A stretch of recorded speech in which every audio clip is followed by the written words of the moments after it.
Baik kawan-kawan, mari kita baca topik kita malam ini tentang fitrah. Ya, fitrah adalah yang disebutkan di situ ternyata berhubungan dengan pendefinisian tentang agama. Sudah diperhatikan surat ke-30 ayat 30. Fa'akim wajhaka lid-dini hanifa fitratallahi allati fataran nasa 'alaiha la tabdila li khalqillah dzalika dinul qayyim walakinna aktsaran nasi la ya'lamun. Hadapkanlah wajahmu dengan lurus kepada ad-din, kepada agama. Ad-din, ya. Jadi kalau disebutkan di ayat lain inna dina indallah Islam, agama di sisi Allah itu adalah Islam, maka ad-din boleh ditafsirkan sesuai dengan Islam. Fitratullah, fitrah Allah, allati fataran nasa 'alaiha, yang menciptakan manusia menurut fitrah itu. Ini disebabkan fitratullah allati fataran nasa 'alaiha, fitrah Allah yang menciptakan. Jadi kata menciptakan di situ dia gunakan dulu kata fatara yang satu akar kata dengan fitrah, supaya kita lebih jelas nanti antara apa bedanya antara fatara dengan khalq, ya. Fataran nasa 'alaiha la tabdila li khalqillah. Nah, ini tidak ada perubahan pada ciptaan Allah. Jadi satu dia katakan fatara nas, satu dia katakan khalqillah, la tabdila li khalqillah. Dzalika dinul qayyim walakin aksaran nasi la ya'lamun. Itulah agama yang lurus, akan tetapi kebanyakan manusia tidak mengetahui. Jadi saya akan jelaskan dulu di sini unsur-unsur yang ada di dalam ayat ini yang di luar dari pembahasan kita tentang fitrah, yaitu bahwa kebanyakan manusia tidak mengetahui. Jadi kata-kata ini tidak akan berubah kebenarannya, ya, meskipun agama ini diajarkan kepada manusia-manusia di muka bumi ini, lalu kemudian jumlah mereka menjadi lebih banyak daripada yang tidak tahu, ya. Karena kata walakin aksaran nasi la ya'lamun, akan tetapi kebanyakan manusia tidak mengetahui, ini akan berlaku sepanjang masa, ya. Tidak akan mempengaruhi kebenarannya ketika banyak manusia yang mengetahui tentang agama. Itu yang pertama, bahwa tetap bahwa yang mengetahui tentang ini hanya sedikit saja. Tetapi kata sedikit ini, ya, bukan jumlah manusia, bukan jumlah orang, ya.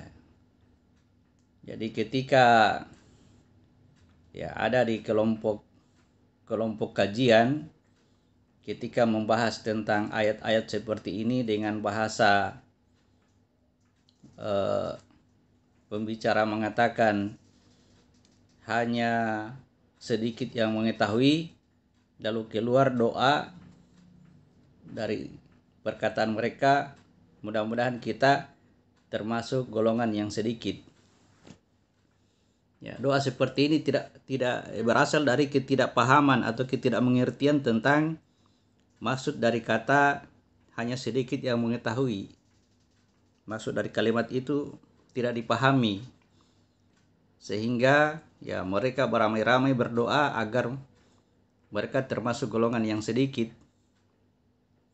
Padahal kalau seandainya doa mereka ini dikabulkan, katakanlah doa mereka dikabulkan, maka itu akan bertentangan dengan tugas dakwah. Ketika orang berdakwah, ya di dalam doa atau harapan mereka agar banyak manusia mengetahui, ya. Sedangkan di dalam hati berdoa agar mereka masuk ke dalam golongan yang sedikit. Nah, terjadilah kontradiksi, kontroversi antara tujuan berdakwah agar banyak manusia mengetahui, sedangkan berdoa agar masuk dalam golongan yang sedikit, ya. Kalau berdoa agar termasuk dalam golongan yang sedikit, sama halnya berdoa agar pemahaman ini jangan diketahui oleh banyak orang. Kalau diketahui oleh banyak orang, ya maka mereka tidak akan lagi masuk ke dalam golongan yang sedikit. Pahami ya?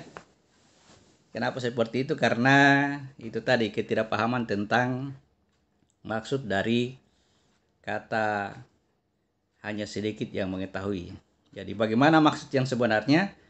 Nanti saya akan bahas setelah ya kita mengetahui tentang siapa yang apa yang dimaksud dengan fitrah.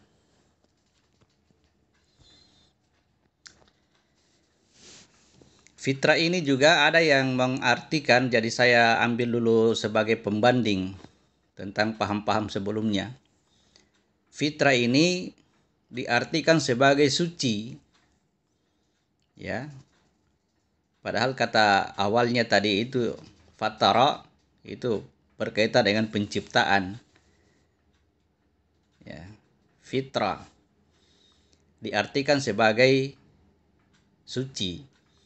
Jadi ketika disebutkan bahwa setiap manusia terlahir dalam keadaan fitrah, itu mendefinisikan bahwa ketika bayi terlahir di muka bumi, dia keadaannya suci. Jadi ini akan menimbulkan ya pertanyaan-pertanyaan yang apa ya yang sulit untuk ditemukan titik temunya, titik jawabannya, penjelasannya. Ya. Berbeda dengan pemahaman yang tertulis di dalam ajaran Isa. Saya tidak sebut Injil ya. Karena apa? Karena yang ada sekarang yang disebut sebagai Injil Matius, Injil Markus, Injil apa dan sebagainya yang ada kitab-kitabnya, itu bukan Injil yang asli. Ya. Yang ada sekarang itu sama nilainya kalau kita yang sampai pengetahuannya Muhammad kepada kita, ya kita sebut itu sebagai kitab hadis Nabi, di mana terkandung perkataan dan perbuatannya Nabi serta persetujuannya terhadap suatu perbuatan yang beliau tidak lakukan, itu tertulis dalam kitab hadis. Demikian juga yang ada sekarang, kitab Injil Markus, Injil Matius, Injil apa dan sebagainya ya, saya kurang tahu. Ya, itu sama dengan itu adalah kitab hadisnya Isa. Hadis-hadis Nabi Isa. Ya, di mana kitab Injil yang sebenarnya itu ada pada dirinya Isa atau Isa sendiri. Jadi ketika Isa terangkat ke langit, ya dia bersama dengan terangkatnya Injil. Jadi nanti dia akan datang ke muka bumi, datang ke dunia. Siapa yang bertemu dengan Isa, ya maka Isa akan mengajarkan tentang Injil atau mengajarkan tentang hikmah. Dan Isa itu tidak berhenti turun ke dunia untuk mengajarkan hikmah kepada siapa-siapa yang dikehendaki oleh Allah. Baik, di dalam kitab Injil disebutkan bahwa setiap manusia yang terlahir ke dunia, mereka itu telah jatuh ke lembah dosa. Ya. Mari kita perhatikan baik-baik perbandingan-perbandingan seperti ini supaya kita lebih paham bagaimana yang sebenarnya. Jadi konsep fitrah pada ayat ini menjelaskan tentang definisi agama, ya. Bahwa agama adalah fitrah Allah yang telah menciptakan manusia menurut fitrah itu dan tidak pernah mengalami perubahan. Ya, seperti itu kita simpulkan. Jadi apa itu agama? Agama adalah fitratullah allazi fatarana sa'alaiha.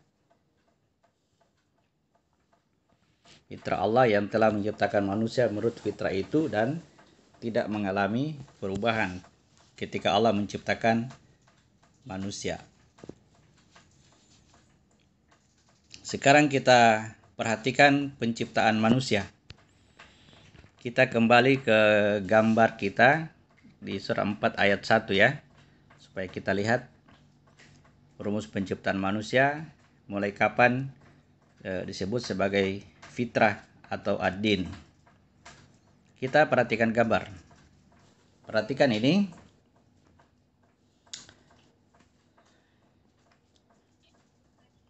Dari diri yang satu ini, dari diri yang satu keluar aku. Dari diri yang satu keluar aku. Kemudian dari diri yang satu dicipta pasangan.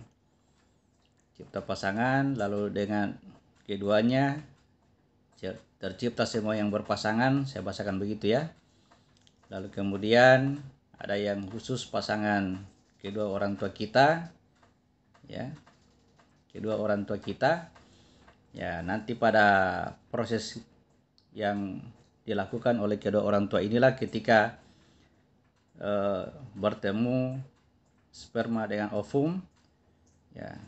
Wa id akhadha rabbuka min bani adama min zuhurihim dzurriyyatahum. Kemudian diambillah kesaksian terhadap nafs. Ya.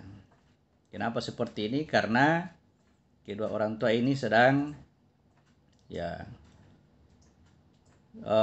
menciptakan jasad, katakan begitulah, sedang membuat jasad.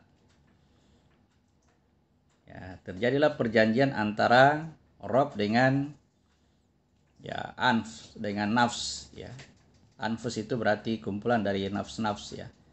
Tapi yang terjadi pada saat itu adalah ya sendiri-sendiri, karena ya semua akan datang kepada Allah sendiri-sendiri sebagaimana mereka diciptakan pada awalnya. Jadi pada penciptaan awal sendiri-sendiri. Ya, kemudian terjadilah perjanjian ketika ditanya oleh orang, apakah aku ini Tuhanmu? Maka manusia menjawab, betul engkau Tuhanku. Ya, nafs itu menjawab, betul engkau Tuhanku. Maka terhijablah dia, dihijab oleh cahaya. Nah, ketika dihijab oleh cahaya inilah manusia itu melihat dirinya dalam keadaan yang sangat sempurna. Ya, sempurna tanpa cacat. Inilah yang disebut dengan suci. Ya, keadaan manusia dalam kondisi ruh ini. Jadi saya buka dulu cerita yang lain supaya kita mengerti. Ya, dalam kondisi inilah dia disebut sebagai suci, fitrah. Perhatikan, inilah yang disebut sebagai ad-din, sebagai agama. Ya.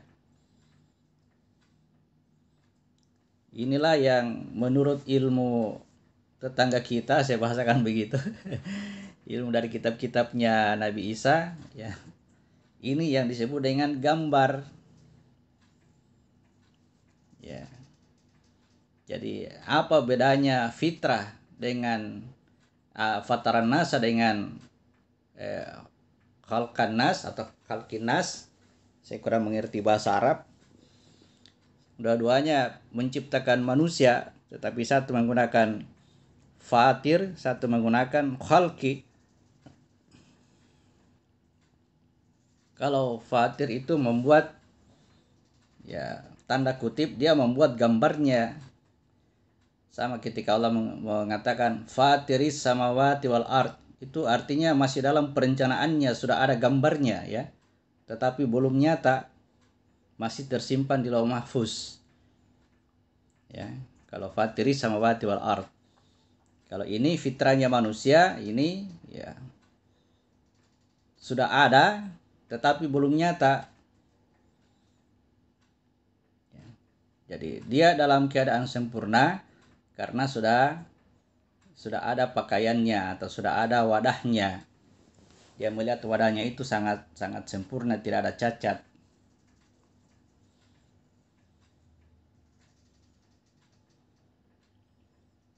Oke ya. Ini yang disebut dengan adin. Nah, pada kondisi inilah yang disebut sebagai tadi fitrah itu adalah suci ya, dalam kondisinya seperti ini. Bukan bayi yang baru lahir, bukan di sini ya. Bukan di sini yang disebut sebagai fitrah. Ya. Kalau ruh ini ya, kondisi ruh ini masuk ke dalam jasad, nah itu yang disebut dengan jatuh ke lembah dosa. Ya. Jadi jasad ini disebut dengan lembah dosa karena penciptaannya adalah melalui kekuatan hawa nafsu yang berasal dari atas ini dari nafsu wahidah dengan pasangannya itu bergabung itu menjadi hawa nafsu. Kekuatan yang ada di bawah ini semua kekuatan hawa nafsu. Jadi untuk bisa menciptakan jasad manusia itu dibutuhkan hawa nafsu. Jadi jasad tercipta karena hawa nafsu, akhirnya ya disebutlah dia sebagai lembah dosa. Nah, ketika manusia menerima amanah, ditawarkan jasad ini dan dia menerimanya, maka disitulah disebut sebagai jatuh ke lembah dosa. Nah, lalu kemudian pada perjalanannya setelah jatuh ke lembah dosa, ya Allah turunkan Al-Quran yang di dalamnya ada petunjuk supaya manusia itu kembali kepada fitrah. Kenapa kembali kepada fitrah? Karena ada nanti suatu hari yang disebut dengan harinya agama atau disebut dengan harimu, yaumikum haza. Ya. Yaumikum haza itu di surat ke-32. Ya. Inilah harimu. Apa itu harimu? Harinya adin atau malik yaumiddin. Ya. Ini wilayahnya Malik. Kalau dipasangkan dengan makhluk namanya malaikat ya. Malik yaumiddin jadi wilayahnya Malik. Ad-din itu adalah fitrah kita sendiri. Keadaan kita dalam kondisi sempurna tanpa cacat. Setelah masuk ke dalam jasad disebut sebagai lembah dosa karena itulah yang membuat kita cacat. Jadi setelah ruh ini masuk ke dalam jasad, itu disebutkan dia jatuh ke lembah dosa dan dia terbatas atau terpenjara di dalam jasadnya. Ya, kalau ruh disebutkan dia terkubur atau mati di dalam jasad sampai menunggu hari kebangkitannya dari jasad. Kemudian bahasa-bahasa apalagi yang perlu kita ketahui di situ bahwa ya kesuciannya manusia tadi dibatasi oleh apa yang ada pada jasad. Misalkan ketika di kondisi ruh penglihatannya sempurna, begitu masuk ke dalam jasad maka penglihatannya dibatasi oleh mata. Bisa dipahami ya. Pada kondisi ruh pendengarannya sangat jelas, sangat sempurna. Ketika masuk ke dalam jasad pendengarannya dibatasi oleh telinga. Ya, demikian pula secara keseluruhan pada kondisi ruh dirinya sangat sempurna, begitu masuk ke dalam jasad maka dirinya dibatasi oleh jasadnya.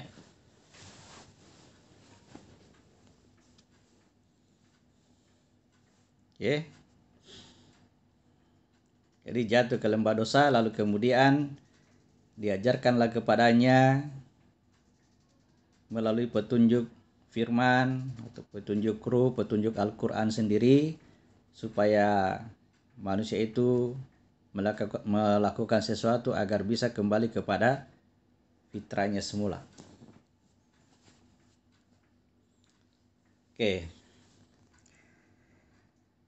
Kemudian kita perhatikan tentang hadis Nabi, ya. Kita lihat juga hadis Nabi yang berkaitan dengan fitrah ini, yang masih perlu diperhatikan baik-baik, ditinjau baik-baik.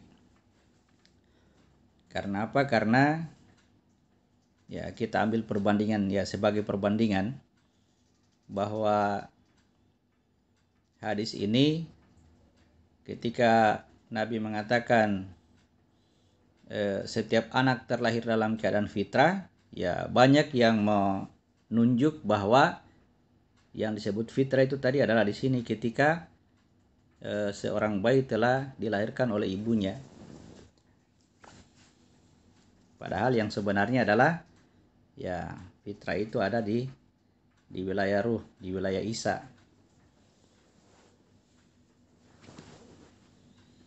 Nah, perhatikan hadisnya bahwa Nabi mengatakan setiap anak, jadi setiap anak atau seluruh manusia ya, yang terlahir di muka bumi itu terlahir atas dasar fitrah. Kullu mauludin yuladuna 'alal fitrah, ya, terlahir atas dasar fitrah. Kalau bahasa tetangga dia bilang ya manusia itu diciptakan menurut gambarnya. Dipahami ya kalau bahasa begitu ya.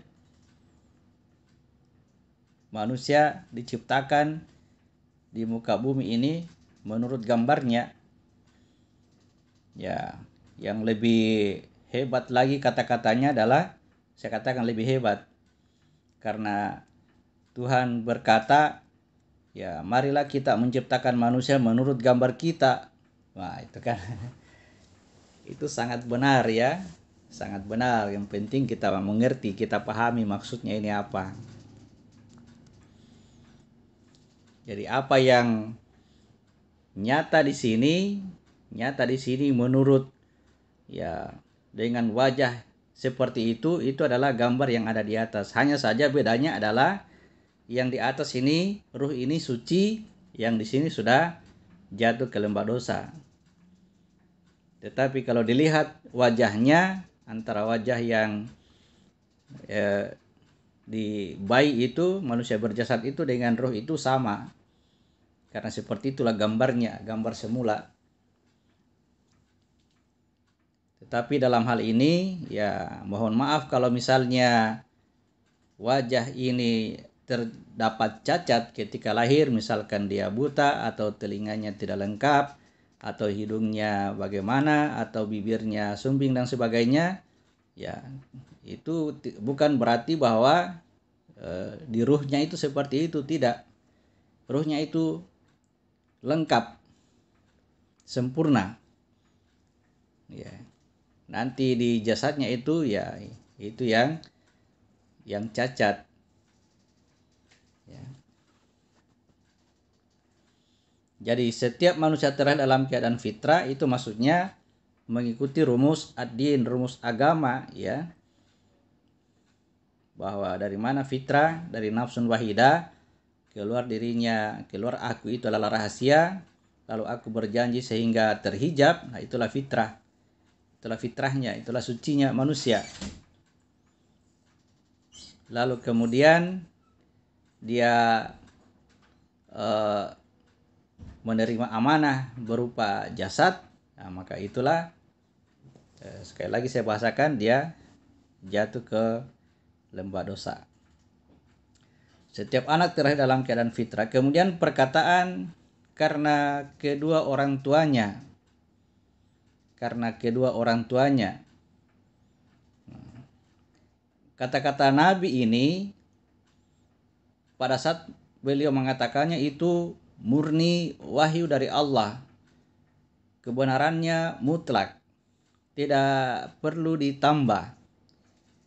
Yang terjadi sekarang ketika Nabi berkata kedua orang tuanya yang menjadikan dia Yahudi, Nasrani atau Majusi, ya, para penerjemah atau penafsir melihat barangkali melihat kondisi atau keadaan yang sebenarnya bahwa Yahudi, Nasrani atau Majusi bagi seorang anak itu bukan hanya karena kedua orang tuanya, melainkan juga karena lingkungannya.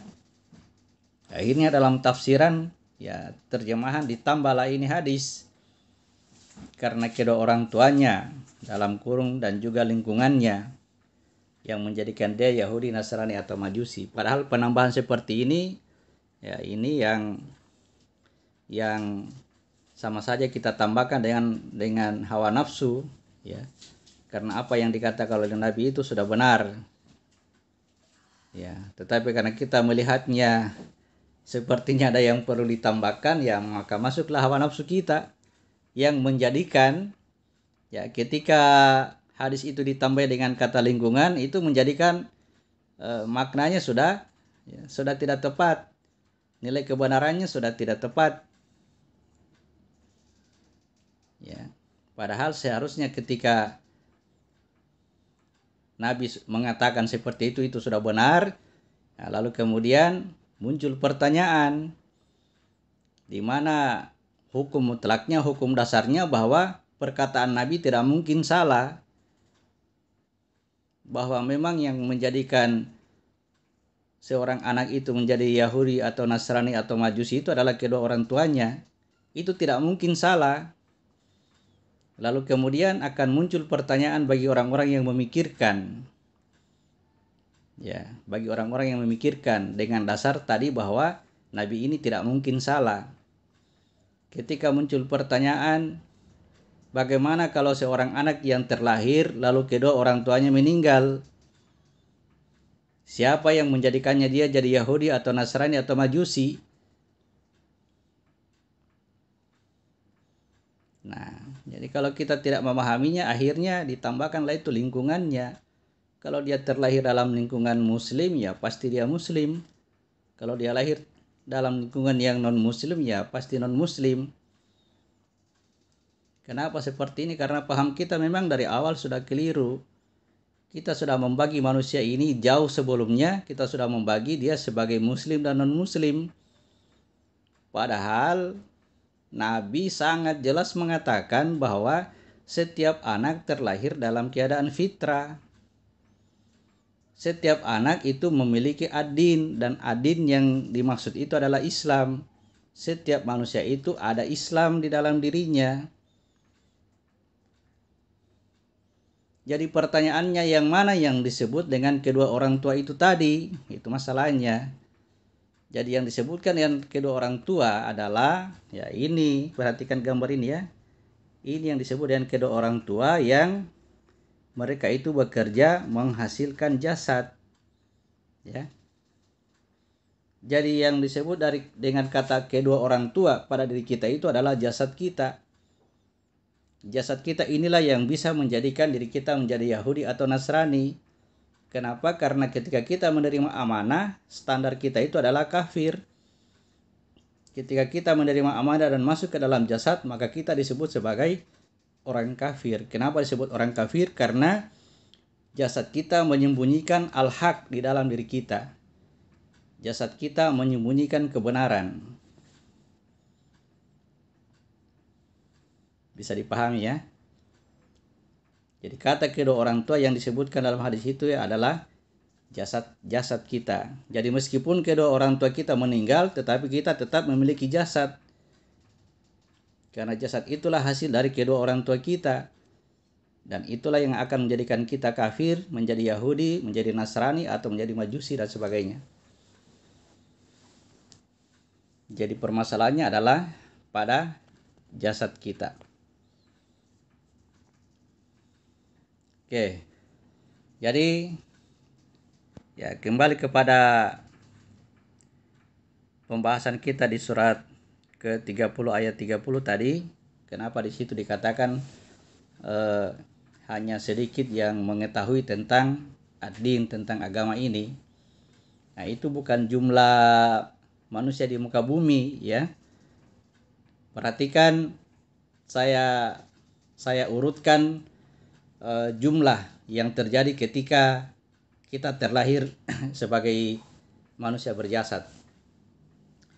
Perhatikan, asalnya dari diri yang satu, dari nafsun wahidah, keluar aku, itu jumlahnya satu, ya, itu jumlahnya satu. Dari rahasia ke ruh ini jumlahnya dua, ya, jumlahnya dua. Ini masih sedikit. Dari rahasia ke jiwa ini menjadi 12, ya, menjadi 12. Ini sudah 12 suku bangsa, ini sudah banyak. Sedangkan yang di bawah ini, yang jasad ini yang disebut dengan berbagai suku bangsa, bersuku-suku dan berbangsa-bangsa. Ini banyak sekali. Jadi yang mengetahui ad-din yang disebut sedikit itu adalah wilayah ini, wilayah 2 atau 1. Sedangkan wilayah 12 dan banyak suku bangsa itu tidak bisa mengetahui tentang ad-din. Yang 12 ini hanya disampaikan beritanya dari ruh. Ya, dia hanya menerima informasi bahwa ad-din itu seperti ini. Kenapa? Karena yang 12 juga tidak mengetahui. Apalagi yang ini, yang berbagai suku bangsa ini, jasad kita berbagai suku bangsa itu sama sekali tidak tahu tentang ad-din. Makanya mereka selalu berpecah belah, ya, bergolongan-golongan, berkelompok-kelompok, ya, tidak mengetahui ad-din. Jadi yang mengetahui ad-din hanya yang sedikit, adalah wilayah ruh atau wilayah rahasia. Ya. Jadi pada tandingannya dari penciptaan manusia ini, tandingan dari fitrah atau ad-din itu adalah itu tadi yang menjadikan manusia menjadi Yahudi, Nasrani atau Majusi. Inilah yang disebut dengan milah atau agama nenek moyang. Jadi agama nenek moyang itu pada diri kita adalah jasad kita sendiri. Sedangkan yang Islam adalah isinya jasad. Ya, saya pikir itulah pembahasan tentang fitrah yang masih yang saat ini masih belum jelas, masih banyak yang masih meraba-raba, ya. Terjadi perselisihan, perbedaan pendapat, ya. Jadi kita ketika membaca Al-Quran atau membaca hadis, yang harus kita yakini pertama bahwa Al-Quran dan hadis ini nilai kebenarannya benar, mutlak. Ya, jangan lagi ditambah, karena kapan kita tambahi maka ya itu akan lari pada makna aslinya, makna yang sebenarnya. Jadi ucapan kita sadaqallahul azim wa sadaqa rasulul karim itu jangan hanya di mulut saja. Ya, kita mesti yakin betul bahwa perkataan Nabi ini tidak mungkin salah. Biarkan muncul pertanyaan di dalam kenyataan sehari-hari kita. Karena kenapa? Karena ya yang dikatakan oleh Al-Quran dan hadis itu adalah tanda-tanda atau ayat-ayat, kode-kode, simbol-simbol, lambang yang mempunyai arti yang hanya bisa dipahami oleh orang-orang yang memikirkannya, ulil albab. Ya, jangan karena melihat kondisi atau melihat keadaan yang ada sekarang, dilihat ayat ini sudah tidak relevan lagi, akhirnya ayatnya ditambah, atau kita hakimi ayat ini bahwa ini ayat berlaku pada zaman dahulu, sekarang tidak Karena kenapa? Karena kita mengukurnya berdasarkan hawa nafsu. Padahal firman Allah itu nilai kebenarannya mutlak, tidak mungkin salah. Oke ya, teman-teman sekalian, cukup penjelasan tentang fitrah. Oke, saya buka ruang tanya jawab.